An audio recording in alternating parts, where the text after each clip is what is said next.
1. The Lost Dutchman's Gold Mine, Arizona. The hunger in the Superstitions. The Superstition Mountains were a jagged wound in the Arizona sky, their peaks clawing at the stars. Jake Harrow, a washed-up geologist with a whiskey habit and a death wish, stood at their edge in the summer of 1978, his flashlight beam trembling on the trail. He'd heard the story since he was a kid in Phoenix. Jacob Waltz, the Dutchman, hiding a gold mine so rich it drove men mad. Jake's dad had searched for it, came back with wild eyes and a bullet scar, muttering about eyes in the dark. Now Jake, broken, haunted, followed a map he'd found in his dad's attic, a yellowed scrap with a skull-shaped rock and a warning, "Beware the Watchers." The trail was a snake's spine, twisting through cactus and scree. Jake's boots crunched, his breath ragged, the desert's heat lingering even at midnight. He wasn't alone. Lila, a wiry bartender who'd overheard his drunken rants, had insisted on coming, her .45 strapped to her hip. "You're crazy, Jake," she'd said, but her eyes gleamed with the same fever. They'd camped at Weaver's Needle, the map's first marker, when the wind carried a sound, a low guttural chant, not human, not animal. Jake's skin prickled. "Apaches?" Lila whispered, gripping her gun. He shook his head. The Apache didn't sing like that. By dawn, they found the skull rock, its hollow eyes staring. The map led to a canyon, narrow as a coffin, where the air grew thick, like breathing through wet cloth. Jake's flashlight caught a cave mouth, half collapsed, bones scattered at its edge, human, picked clean. "We're close," he rasped, ignoring Lila's tense grip on his arm. Inside, the tunnel was cold, walls slick with something that wasn't water. The chant returned, louder, a pulse in the stone. Jake's heart hammered, but the gold's pull was stronger than fear. The cave opened into a chamber, and there it was, veins of gold, thick as rivers, glinting in the flashlight's beam. Sacks of ore lay piled, untouched since Waltz's day. Jake laughed, a jagged sound, but Lila froze. "Jake, look!" Her light hit the walls, carvings of eyes, hundreds, staring. The chant became a scream, and the shadows moved. Not shadows, things, tall, skeletal, with eyes like burning coals, watchers. Jake's dad's words echoed, "They see you, they own you." Jake grabbed a gold nugget, heavy as guilt, and ran, Lila behind him. The watchers followed, their claws scraping stone, their voices a howl of hunger. The tunnel seemed to twist, longer than before, the air choking with dust. Lila fired. The 45 feet's roar swallowed by the dark, and something screeched, a sound that tore at Jake's mind. They stumbled into the canyon, but the watchers were relentless, their eyes everywhere, in the rocks, the sky. Jake tripped, the nugget rolling away, and felt a claw graze his back, cold as death. Lila dragged him up, screaming, "Drop the map!" He did, the parchment fluttering into the dark, and the watchers paused, their eyes fixed on it. Jake and Lila ran, lungs burning, until the canyons spat them out. Behind, the mountain groaned, a landslide sealing the cave. They collapsed, alive, but Jake felt it, the watcher's gaze, still on him, in him. Back in Phoenix, Lila burned her clothes, quit her job, left town. Jake tried to forget, but at night he saw eyes in the shadows, heard the chant. The gold was still there, waiting, and so were they. 2. The treasure of the Lost Padre Mine, New Mexico. The crosses that bleed. The Sangre de Cristo Mountains were a cathedral of stone, their peaks glowing red as if dipped in blood. Maria Valdez, a Tao schoolteacher with a debt she couldn't pay, hiked their trails in 1982, a stolen map clutched in her trembling hands. She'd found it in her abuelo's trunk, a priest's scrawl from 1790. 3 crosses marked the Padre's gold, but the devil claims the greedy. Maria, desperate to save her family's ranch, ignored the warning. Her cousin, Tomas, a wiry mechanic with a rosary around his neck, came along, muttering prayers but drawn by the promise of wealth. The first cross was carved into a boulder by a frozen stream, its edges sharp, like it was cut yesterday. Maria's flashlight caught a stain, red, wet, dripping. "Blood," Tomas whispered, crossing himself. She laughed, nervous, but the air turned heavy, the pines whispering in a wind that wasn't there.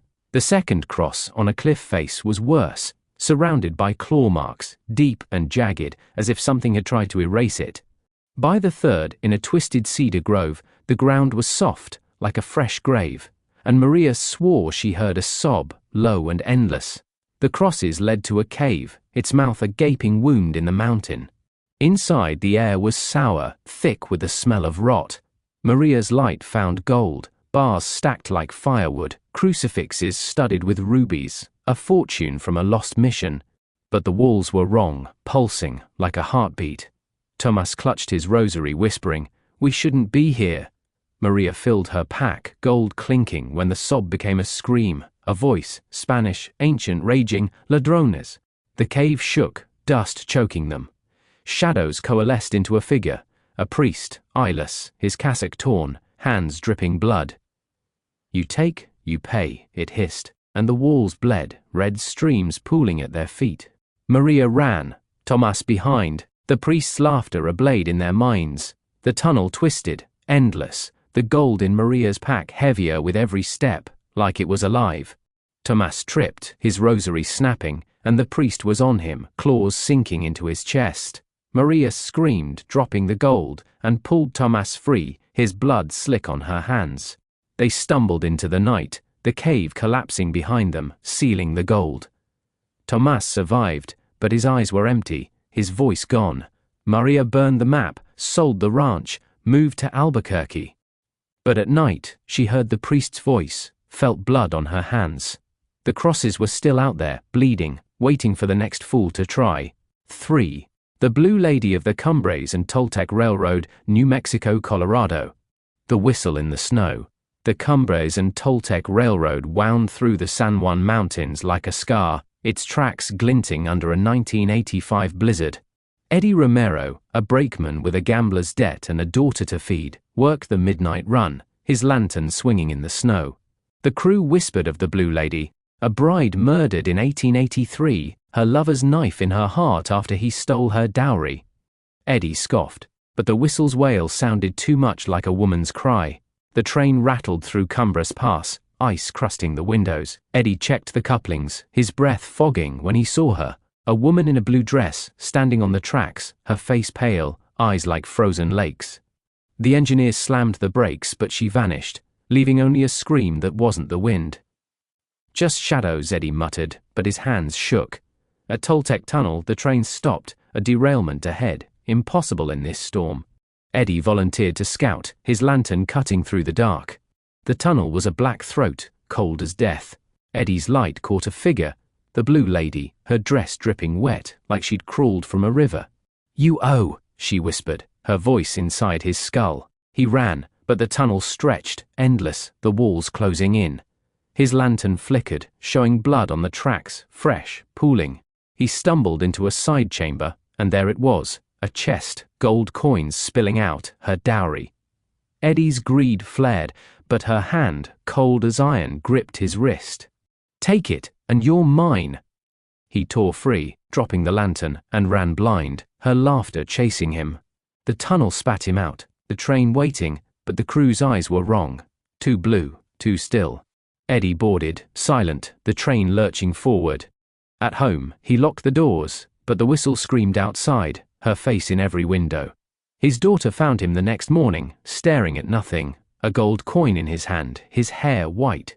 The train still runs, and on snowy nights the Blue Lady waits, her dowry calling, her vengeance eternal. 4. The Skinwalkers of Navajo Legend, Navajo Nation, Arizona, New Mexico. The Coyote's Eyes. The Navajo Nation's desert was a sea of shadow, sagebrush whispering under a 1990 moon. Sarah Begay, a college dropout turned truck driver, hauled supplies to Window Rock, her Chevy's headlights slicing the dark. She'd grown up with her grandma's warnings, don't speak of skinwalkers, don't look at the coyotes.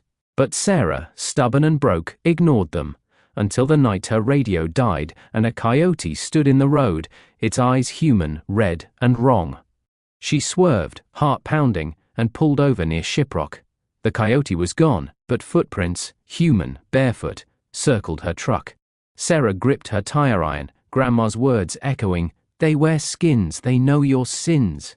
A voice, her own but twisted, called her name from the dark. She floored it, the truck roaring, but the coyote kept pace, its eyes locked on hers, its mouth grinning too wide. She stopped at an abandoned hogan, its door gaping. Inside, a fire burned, unlit by human hands, and a figure waited.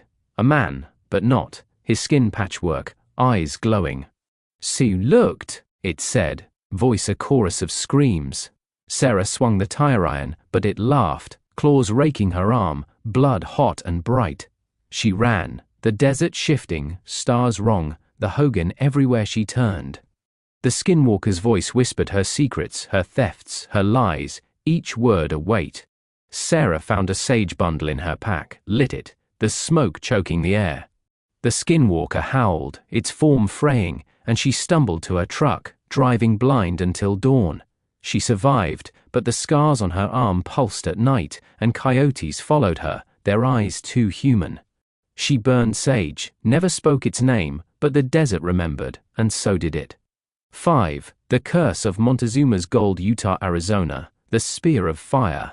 The White Mountains of Arizona were a labyrinth of pine and stone, their silence heavy in 1987. Ben Carter, a Kanab rancher drowning in debt, followed a map he'd bought from a drunk in St. George, claiming Aztec gold hidden by Montezuma's priests. Ben, with his teenage son Nate, hiked the trails, the map's symbols, serpents, suns, leading to a cave near Greer. "We'll save the ranch," Ben promised, but Nate's eyes were wide, sensing the wrongness in the air. The cave was a black wound, its entrance marked by a carved jaguar, eyes chipped from obsidian. Ben's flashlight caught gold, idols, masks, coins, piled in a stone vault, glittering like a promise. But the air burned, and Nate whispered, "Dad, something's here." The vault's walls were etched with warriors, their spears raised, and one moved, a shadow, tall with a flaming spear, Montezuma's ghost. "Thieves!" it roared, and the cave shook, rocks falling. Ben grabbed a golden mask heavy with emeralds and ran, Nate screaming behind. The warrior followed, its spear searing the air, heat blistering Ben's back. The tunnel twisted, endless, the gold dragging Ben down like an anchor. Nate tripped, and the warrior loomed, its eyes pits of fire. Ben threw the mask, the warrior catching it, pausing, and they scrambled out, the cave collapsing in a roar of dust. They made it home, but the ranch burned that winter, no cause found. Nate saw the warrior in his dreams, its spear pointed at his heart. Ben sold the land, moved to Tucson, but at night he felt the gold's weight, heard the warrior's voice. The cave was sealed, but Montezuma waited, his gold a trap for the next desperate soul. 6. The Ghost Dancers of Chaco Canyon, New Mexico. The dance that never ends.